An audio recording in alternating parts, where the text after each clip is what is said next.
మాజీ ఎమ్మెల్సీ కవిత కీలక వ్యాఖ్యలు చేశారు. వచ్చే ఎన్నికల్లో పోటీ చేస్తానని తెలిపారు. తన మొదటి ప్రాధాన్యత సిద్దిపేట, రెండో ప్రాధాన్యత బోధన్ అని ప్రకటించారు. పార్టీ ప్రకటన మే మొదటి వారంలో చేస్తారని ఎన్నికల కమిషన్లో ప్రాసెస్ మొదలైందని తెలిపారు కవిత. ఇప్పుడు కేవలం 7,999 అప్ టు 10 kgs వరకు బరువు తగ్గి అధిక బరువు నుంచి వచ్చే ప్రధాన సమస్యలను దూరం చేసుకోండి. ఒకప్పుడు మంత్రులు ఎర్రవెల్లికి పోయేవాళ్లు, ఇప్పుడు ఢిల్లీకి పోతున్నారని, అంతే తేడా అంటూ ఎద్దేవా చేశారు. భవిష్యత్తులో బీజేపీ, బీఆర్ఎస్లు ఉండవని, ఎన్నికల వరకు తామే ప్రధాన ప్రతిపక్షమని ధీమా వ్యక్తం చేశారు కవిత.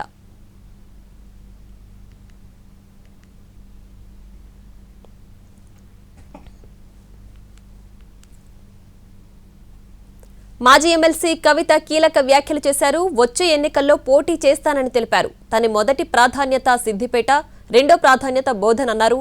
పార్టీ ప్రకటన మే మొదటి వారంలో చేస్తారని ఎన్నికల కమిషన్లో ప్రాసెస్ మొదలైందని తెలిపారు కవిత.